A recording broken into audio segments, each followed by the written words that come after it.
Assalamualaikum warahmatullahi wabarakatuh. Waalaikumsalam warahmatullahi. Selamat pagi Sobat Budi Mulia. Di pagi hari ini, di hari Selasa tanggal 14 Juni ini, kita kembali lagi di podcast Budi Mulia untuk sedikit berbincang dengan narasumber kita. Hari ini kita spesial, narasumbernya jauh-jauh dari kota Malang. Luar biasa, berapa ratus kilo itu ya. Dan lebih teristimewa lagi, kita kedatangan tamunya ini dari sebuah institusi yang cukup terkenal dari Universitas Brawijaya Malang. Ini saja langsung ya, kita kenalkan saja langsung dengan Bapak Insinyur Agung Murti Nugroho, STMT PhD IPM. Selamat pagi Pak Agung. Selamat pagi Bapak. Ya, terima kasih sudah diundang podcast nih. Ya Pak Agung, selamat datang juga nih di podcast kita, di podcast Budi Mulia ini. Intinya sih kita mengadakan podcast ini untuk menyebarkan informasi dan motivasi tentunya kepada teman-teman, khususnya kepada siswa-siswa kami nih Pak. Karena biar bagaimanapun kalau podcast ini kan kapan aja bisa didengerin gitu. Baik Pak Agung, mungkin untuk ininya kita minta perkenalan dulu ke Pak Agung ya, dengan Bapak. Silakan Pak. Iya. Baik, sobat podcast Budi Mulia. Jadi nama saya Agung Murti Nugroho. Saya lahir di Jogja. Kemudian saya saat ini sebagai staf pengajar di Universitas Brawijaya, yang kebetulan juga diberi amanah menjadi ketua Pusat Studi Lingkungan Hidup di Universitas Brawijaya. Jadi seperti itu. Nah, saya senang sekali bisa diundang di sini. Jadi seperti itu. Ya baik, Pak Agung, ini nih Pak, mulai perbincangan kita ini, kita pengen tahu dulu nih Pak Agung tentang, karena tadi ada masalah dengan lingkungan hidup ini. Sebetulnya masalah lingkungan kita itu seperti apa sih Pak Agung ini? Kalau yang dilihat dari sisi Bapak menjabat di Pusat Lingkungan Hidup di Universitas Brawijaya ini. Iya. Jadi setelah kita kena COVID ya, kena istilahnya wabah COVID, maka isu dunia sekarang juga sudah mulai terkait dengan perubahan iklim, climate change.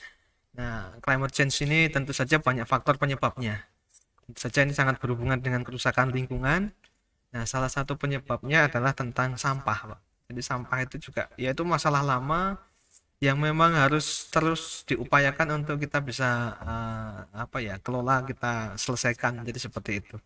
Maka pengelolaan atau pembahasan sampah itu sangat menarik itu ya untuk kita, dan itu jadi tanggung jawab kita semua. Jadi seperti itu. Iya Pak. Kalau masalah sampah nih Pak nih, jadi saya ingin mengerucut aja sebetulnya sih dengan sekolah ini Pak nih.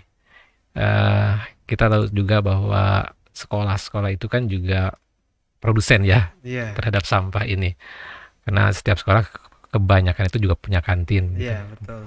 Punya yang lain-lain. Bagaimana Pak, kalau menurut Bapak ini pengolahan sampah di sekolah-sekolah ini yang terbaik itu seperti apa? Karena mau nggak mau saat ini saja mungkin kita ini kan kadang-kadang di sekolah Budi Mulia udah nih ada sampah. Tumpuk aja nih, ada satu tempat sampah brek gitu. Bagaimana menurut Bapak nih kira-kira Pak? Iya, sampah di sekolah menjadi satu sarana strategis karena sekolah itu kan fungsinya sebagai tempat pendidikan. Tentu saja tempat pendidikan ini salah satunya adalah membentuk karakter yang dia itu harapannya siswanya juga turut melestarikan lingkungan. Nah, salah satunya dengan cara ya tadi, untuk sampah tadi. Sehingga akan sangat aneh ketika sebuah sekolah tidak peduli terhadap penanganan sampah itu ya. Karena itu akan merepresentasikan bagaimana pembentukan karakter siswa yang dia harus sebagai agen lingkungan gitu ya. Jadi seperti itu. Nah, saya pikir yang perlu dilakukan oleh sekolah adalah tentu saja pertama menanamkan tentang kesadaran itu ya, sampah ya, untuk tidak membuang sampah, dan saya yakin itu sudah berjalan ya. Kemudian yang kedua terkait dengan mengidentifikasi jenis-jenis sampah apa yang biasanya dihasilkan, karena mesti karakternya berbeda, misalnya sekolah dengan pasar dan sebagainya dia. Nah, salah satu cara adalah dengan program tadi misalnya kayak pemilahan sampah gitu ya, sampai kemudian ujung-ujungnya sampai ke bank sampah. Salah satu manfaatnya selain untuk edukasi, kita betul-betul bisa memahami berapa sih sampah yang dihasilkan. Sehingga siswa jadi sadar, oh saya ini kadang-kadang dengan retorika misalnya di informasi bahwa Anda penghasil sampah berapa kilogram itu misalnya itu kan mungkin hanya sekedar informasi, tetapi ketika dia istilahnya melakukan sendiri, menghitung sendiri, maka kesadaran itu saya yakin akan jauh berbeda dibanding dengan hanya membaca atau mendengarkan informasi. Nah, di sini peran sekolah menjadi sangat penting. Bagaimana proses pembelajaran itu juga terkait dengan learning by doing gitu ya. Jadi seperti itu, Pak. Kalau gini Pak, kan mungkin dari siswa kita nih Pak nggak ngerti buat apa juga sih sampah dipilah-pilah, toh nanti juga ada abang-abang nih, Iya, betul. ada abang yang akan coba ngambil itu. Kira-kira gimana Pak nih? Iya, Jawabnya. siswa juga harus dipahamkan bahwa kadang-kadang kita hanya berhenti tadi ya, membuang sampah sudah merasa benar di tempat sampah sudah urusan sudah selesai. Tetapi siswa harus disadarkan proses selanjutnya apa itu. Sehingga image yang tadi misalnya kita sudah memilah tapi ternyata disatukan kembali ketika di tempat pembuangan sampah itu akan jadi satu blunder gitu ya. Artinya oh enggak percuma juga ya kita memilah sampah tapi akhirnya disatukan kembali. Tetapi manakala pihak sekolah bisa memberikan informasi bahwa ini nanti akan misalnya didaur ulang ataupun di apa ya disalurkan ke pengepul, maka dan juga punya nilai manfaat meskipun hanya kecil misalnya dari sisi ekonomi, misalnya ada dalam tanda petik kas sekolah gitu ya, kas apa gitu ya misalnya seperti itu akan memberikan kesadaran lebih untuk bahwa oh berarti apa yang kita lakukan tidak sia-sia gitu. Kadang-kadang kita berhenti pada stigma bahwa kita sudah melakukan yang benar tapi ternyata di proses selanjutnya akan tidak terkawal lagi gitu. Jadi seperti itu. Nah, saya yakin sekolah dengan cara seperti itu akan menunjukkan kepada siswa bahwa semuanya berjalan seperti yang diharapkan. Jadi seperti itu. Ini Pak, sampah itu perlu dipilah itu karena hanya untuk memudahkan saja atau ada hal lain Pak, kalau anak-anak mungkin nanya nih, Iya, yang pertama tentu saja fungsi dari terkait pemilahan ya. pemilahan itu terkait dengan menjaga kebersihan, menjaga gangguan-gangguan terkait dengan bau gitu ya. Kemudian juga dengan memilah itu sebagai langkah identifikasi awal, ada karakter-karakter sampah yang tentu saja punya sifat-sifat atau implikasi yang berbeda-beda, misalnya organik, anorganik. Anorganik sendiri misalnya plastik itu ada beragam tipe gitu ya. Kemudian sampai kepada hal yang lebih rigid lagi ketika siswa bisa mengidentifikasi karakter, misalnya contohnya botol seperti ini, bentuknya botol misalnya Pocari seperti ini, apa yang bisa dilakukan dengan setelah ini misalnya didaur ulang gitu ya, apakah dengan bentuknya dan sebagainya, sehingga dari situ juga menimbulkan ada kreativitas dari siswa gitu ya untuk mau diapakan ini. Jadi mulai berkembang pikirannya, tidak hanya menyerahkan proses itu pada pihak sekolah, tetapi dia juga terlibat dalam apa dunia kreatif gitu ya. Jadi seperti itu. Iya Pak, ini tadi tentang masalah sampah anorganik Pak ya. Iya. Tapi sebelum ke situ saya sebetulnya ingin tahu ini, sebetulnya tadi ada gelitikan saya sebetulnya kalau banyak sampah gitu, apa semua sampah itu bisa dimanfaatkan ulang atau tidak Pak ya, kalau misalnya khususnya yang di sekolah ini, kira-kira ini bisa lagi kayak dimanfaatkan ulang tuh kalau di Iya. sampah itu. Itu kembali kepada tadi bahwa ketika kita bisa mengidentifikasi awal karakter sampah, maka kita bisa paham ini kira-kira kemanfaatannya apa. Misalnya tadi ada organik ya, bisa jadi nanti ada kompos, ada macam-macam proses yang bisa dilakukan itu ya.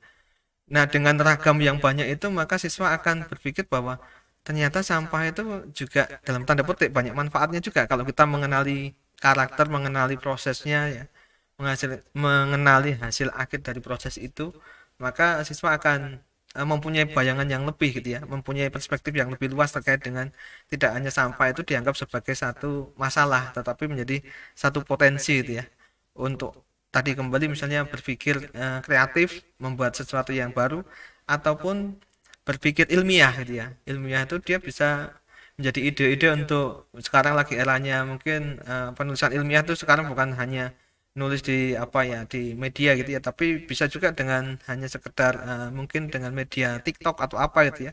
Dia bisa ngomong tentang ekspresi tentang apa yang dia unggulkan gitu ya. Jadi seperti itu. Iya, iya. Pak, kalau kalau sampah sih sampai sampai zero waste tuh bisa nggak? Maksudnya ya, pemakaian sampah plus apa pemanfaatan sampah sampai 0% tuh ada mungkin nggak tuh, Pak? eh ada memang satu paradigma, salah satunya adalah terakhir-terakhir metodenya adalah insinerator. Jadi di apa ya dibakar untuk menghasilkan zero waste gitu ya. Tetapi bukan kita berpikir tentang nilai zero waste-nya, tetapi bagaimana proses menuju ke sana. Itu menurut saya jauh lebih bermanfaat terhadap eh, apa ya edukasi kepada siswa gitu ya tentang bagaimana melihat proses itu ya. Jadi kalau kita mengajarkan ke anak-anak itu sebenarnya ada 3P itu ya terkait dengan apakah anak-anak bicara tentang produk ataukah dia bicara tentang proses atau tentang performansi itu ya. Jadi kalau zero waste itu lebih ke menurut saya lebih ke performansi ya. Artinya performansi zero waste itu ya. Sampah tidak ada sampah berarti bagus sekali itu ya. Tetapi kalau itu pun tidak tercapai, maka anak-anak bisa belajar dari prosesnya. Bagaimana mencapai itu. Nah, belajar dari proses tidak bisa lepas dari bagaimana dia tadi kembali mengenali karakter produknya. Oh, sampah ini memang bisa jadi jenis-jenis sampah tertentu tidak akan sangat susah untuk menghasilkan zero waste itu ya. Tetapi ada juga sampah-sampah tertentu yang dia dengan mudah mencapai zero waste. Nah, pemahaman seperti itu membuat anak-anak mempunyai perspektif yang luas tapi juga mendalam. Jadi seperti itu. Iya, iya, iya, iya, Pak. Balik lagi, Pak, ke Iya, sekolah budi dunia nih, Pak nih. Eh, ini kan kita punya rencana, ya alhamdulillah kita didukung sama teman kita dari Pokarius Red untuk iya, Eco iya, Blue School ini. eh Tadi kan kita sudah bicara masalah di luar tentang masalah bank sampah nih, Pak. iya. Kalau menurut Bapak nih, kira-kira eh, bank sampah seperti apa ya? Mungkin juga penjelasan tentang apa sih sebetulnya bank sampah mungkin kepada siswa-siswa kami ini bagaimana, Pak? Iya. Yang jelas bank sampah itu adalah sarana edukasi tentang bagaimana kita peduli terhadap kebersihan, kesehatan, terkait dengan bagaimana kita mengurangi sampah dalam tanda petik jangan sampai sampah di sekolah itu utuh keluar dari sekolah gitu ya, tapi ada satu langkah tindakan nyata dari eh, siswa untuk mengurangi gitu ya, untuk mengukur, untuk menilai sebenarnya kita berapa sih menghasilkan sampah itu. Nah, bank sampah itu sebagai satu istilahnya kalau saya timbangan gitu ya. Jadi kan siswa itu kadang-kadang kan oh ya udah saya buang sampah tapi mungkin dia susah untuk menghitung berapa yang dihasilkan. Tetapi dengan bank sampah itu kan kita bisa tahu oh ternyata bulan ini sampah plastik botolnya sekian gitu ya. Tidak hanya bersifat oh nanti kita jual dapat uang sekian, bukan seperti itu juga. Tetapi paling tidak ada kesadaran oh ternyata banyak juga ya sampah kita itu ya. Bahkan bisa jadi ketika kita melakukan aksi oh kalau gitu saya tidak akan membuang sampah deh, mungkin tidak akan mengurangi gitu ya. Jadi mungkin bulan pertama sampah di bank sampah yang ditampung di bank sampah itu misalnya 10 kilogram, nanti bulan berikutnya bisa jadi turun gitu ya. Artinya kan berarti ada satu satu peluang kesadaran bahwa oh ini turun karena siswa sudah tidak membuang sampah. Jadi saya pikir kembali kepada tadi bank sampah itu eh, falsafah untuk bank sampah sekolah ya adalah sarana untuk edukasi ya edukasi dan juga ya semuanya juga tentu saja ada dampak yang lain misalnya tentang kebersamaan tentang kerjasama tentang kepedulian gitu ya tentang sampai ke kewirausahaan dan sebagainya itu jadi sekolah saya pikir memerlukan satu apa istilahnya program atau satu aksi nyata yang cukup strategis untuk bisa merangkul semua, bisa berdampak luas. Jadi itu pentingnya salah satu program bank sampah seperti itu. Nah, ini bahas apanya nih, Pak? Kalau ininya, kalau teknis pelaksanaan bank sampah mungkin sedikit aja kali Pak. Seperti apa ya Pak kalau teknisnya jalan kegiatan dari bank sampah sehari-harinya itu Pak? Seperti apa ya kalau kira-kira dari bank Iya, sampah sekolah nih? iya. Iya, pertama memang tempat sampah yang sudah dipilah itu menjadi satu infrastruktur yang utama. Apakah itu disediakan di setiap kelas gitu ya.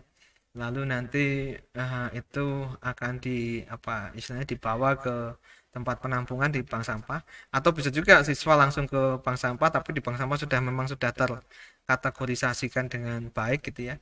Eh, akan lebih baik juga kalau misalnya sudah ada misalnya botol bentuknya seperti apa, ukuran berapa liter itu dipilah-pilah di situ sehingga siswa sudah dengan mudahnya kayak kayak menabung gitu. Oh, ini saya punya sampah misalnya botol Pokari ukuran sekian. Oke, di situ ditaruh di satu. Sudah ada apa ya kantong-kantongnya, itu akan sangat memudahkan itu ya. Artinya bisa meminimalkan proses yang misalnya tadi ya, kalau misalnya dikumpulkan semua jenis sampah plastik dikumpulkan dalam satu bahkan itu nanti perlu ada sortir lagi gitu ya. Tapi kalau itu dilakukan di awal itu akan sangat memudahkan tuh ya. Setelah itu bisa dilakukan proses selanjutnya yaitu penimbangan, pengukuran dan sebagainya, pengemasan itu ya, penyimpanan, dan akhirnya kembali kepada tadi ke mungkin ada yang mengambil gitu ya. Kita tentu tidak berharap misalnya harus sekolah menjual kan, tidak, tapi perlu kemitraan dari misalnya dari dalam tanda petik pengepul atau memang lembaga-lembaga yang memang bersedia mengambil gitu ya. Nah, itu jadi prosesnya harus sederhana, mudah gitu ya, terstruktur sehingga siswa juga tidak merasa kesulitan, dia Hmm. juga happy, senang gitu ya.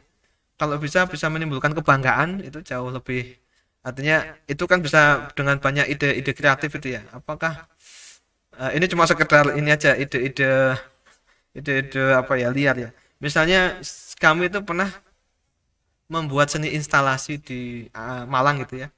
Salah satu mahasiswa saya itu membuat seni instalasi yang dia sifatnya gaming gitu Pak. Tapi gaming dengan sampah, misalnya mohon maaf ini misalnya ada tempat yang kemudian dia lempar itu masuk dereng gitu. Oh.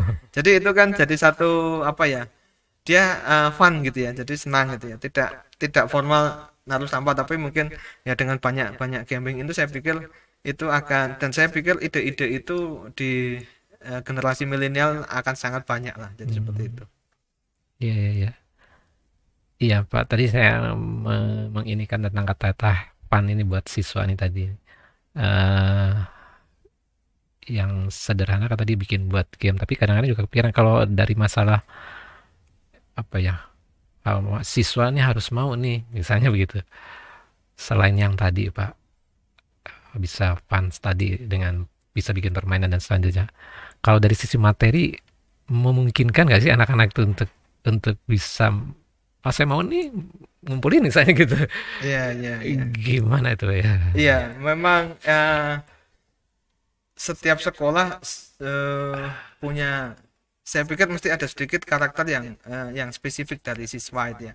Sekolah mengenali karakter siswanya itu saya yakin mesti ada itu. Misalnya, oh daerah ini misalnya daerah suku dan sebagainya itu akan jadi istilahnya mengidentifikasi karakter siswa menjadi satu hal yang penting untuk membuat peraturan sekolah tentang kebersihan. Yang kedua tentang kesepakatan, ya. Jadi kalau istilahnya kalau mereka bisa bikin peraturan sendiri, kesepakatan sendiri, ya kemudian tentang reward and punishmentnya juga mereka lakukan sendiri, saya pikir itu jauh lebih berjalan gitu ya.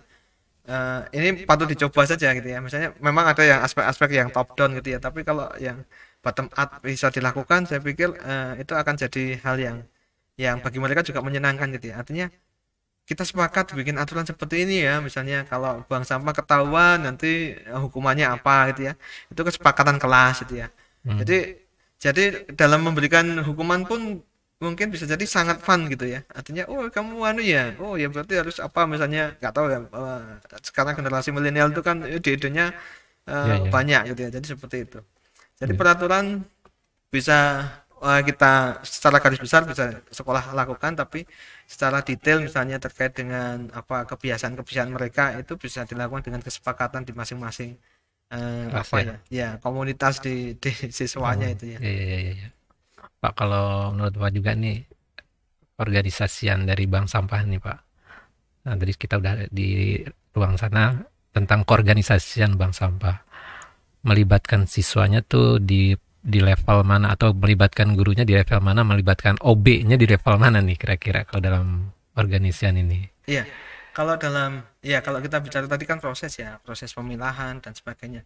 Kalau dalam organisasi ya memang akan lebih baik duduk bersama dulu. Mungkin duduk bersama lalu sepakat, bisa jadi yang disampaikan struktur organisasi yang rigid itu bisa bisa diubah, dimodifikasi sesuai dengan kebutuhan sekolah gitu ya. Saya nggak tahu kira-kira apakah ada ya komunitas-komunitas itu juga menjadi penting karena komunitas itu jauh lebih, ya komunitas ekskul misalnya atau komunitas apa itu kan jadi lebih lebih apa ya, lebih ikatannya lebih kuat gitu ya. Tapi yang jelas keterlibatan semua pihak itu akan sangat mendukung berjalannya program ini gitu ya. Tidak hanya dari satu sisi, satu pihak saja. Jadi seperti itu. Ya, ya, ya. Yang penting ada ini duduk juga nih, OB juga duduk di situ lah gitu kira-kira Iya ya. betul betul. OB duduk di situ untuk. Misalnya ya sesuai dengan dalam hal ini kebiasaan atau tupoksinya ya. OB mungkin bagian pengumpul, misalnya siswa hanya kita coba lah, kita coba dia bisa memilah secara teratur membuang sesuai dengan itu tadi ya, dengan mungkin box-boxnya kita Boxnya gitu tambah ya. itu ya untuk karakter-karakternya sehingga dia lebih aware terhadap apa yang jadi produk tadi ya, produk itu wujudnya sampah tadi yang plastik itu, kemudian dia melakukan itu sudah cukup baik. Nanti pada tataran selanjutnya OP yang akan mengumpulkan, mungkin ada bidang-bidang yang lain misalnya kaitannya dengan pengemasan atau penyimpanan, penimbangan, sehingga masing-masing punya rasa memiliki terhadap berjalannya tadi proses tadi Iya, iya. seperti itu. Iya, iya, iya. Satu nih Pak, karena Bapak orang arsitek nih. Tadi saya ngeliat pas apa, gambaran dari rumah rumah apa, sampah ini, bank sampah ini, supaya menarik nih Pak. Kan kadang-kadang kalau sampah kesannya Iya, gitulah iya. ya. Seperti apa rumah yang kalau menurut dari sisi arsiteknya yang kayaknya bagus nih, kalau lucu, tapi kalau anak-anak kan lucu ya. Iya, iya, iya, betul, betul. Usulannya gimana Pak usulannya? Iya, sekarang itu lagi ngetren namanya smart building gitu ya, smart building. Kalau lebih kecil lagi ada smart room, ada smart smart storage. Kalau kita bicara bank sampah itu kan kayak gudang gitu ya. Nah, salah satu ciri kecerdasan atau smart itu kan bagaimana elemen-elemen pembentuk itu tadi ya, untuk bank sampah tadi ya, ruang bank sampah itu adaptif atau fleksibel atau mudah dimodifikasi itu ya. Kalau ini kembali, ini agak sedikit teoritis sih. Kecerdasan itu kan kemampuan untuk beradaptasi terhadap pola-pola. Nah, pola-pola seperti yang tadi saya sampaikan, pola-pola itu bisa berupa wujud produknya itu, sehingga bagaimana kita membuat bank sampah yang bisa mengakomodasi ragam bentuk sampahnya itu. Atau bisa juga dia mudah, sangat fleksibel, misalnya ya kita tahu generasi milenial itu sangat dinamis gitu ya, dia bisa melakukan modifikasi, oh saya nggak suka ini, nanti diubah lagi tanpa harus mengubah struktur ya bangunan yang secara utuh ya, tapi dia bisa misalnya menempelkan hasil karya daur ulang misalnya seperti itu sebagai elemen bentuk dindingnya. Hmm. Jadi itu yang dikatakan dengan showcase tadi, ada etalase, etalase kreativitas itu ya konteksnya ada pada bank sampah itu, sehingga bank sampah itu menjadi menarik karena akan dikunjungi loh karya saya terkait dengan daur ulang gitu. Jadi ini yang dari tidak hanya ini tempat tempat pengumpulan sampah dalam tanda petik gitu ya untuk bank sampah, tetapi ini sebagai etalase, ini saya bisa lakukan itu, dan mungkin minggu depan atau bulan depan berubah lagi gitu ya, tergantung dari dinamika kreativitas anak-anak itu ya. Jadi bagi saya itu akan jauh lebih menarik itu ya. Jangan sampai kita membuat satu bank sampah itu masih dianggap sebagai tempat yang apa ya istilahnya, pinggiran gitu ya, marginal, Iya. dimarginalkan gitu ya. Itu area-area belakang gitu ya. Jadi seperti itu. Sekaligus juga mengakomodasi misalnya dari keinginan apa pemerintah itu memudahkan akses menuju ke itu ya untuk sampah, memudahkan akses untuk pemulung dan sebagainya itu ya. Jadi saya pikir banyak banyak hal yang bisa dilakukan atau berdampak luas terkait dengan program bank sampah sekolah itu. Iya, Pak Agung. Kayaknya menarik nih. Untuk kita yang ada di sini juga di Budi Mulia juga untuk siswa-siswa nih sudah mulai untuk bisa memperhatikan sampahnya karena sampah ternyata juga punya banyak manfaat. Tidak hanya sekedar jadi beban gitu, tapi juga bisa banyak manfaat yang kita bisa lakukan dengan sampah. Ada ada dokter sampah kan. Ya, ya, betul, betul. Dan seterusnya lah kira-kira gitu manfaat-manfaat itu. Jadi bisa bisa termanfaatkan dengan adanya sampah ini. Oke Pak Agung, mungkin pertemuan kita silakan minum dulu Pak Oh, Agung nih. oh iya, ini harus diminum Harus nih. diminum nih. Ngomong 20 menit satu teguk ini.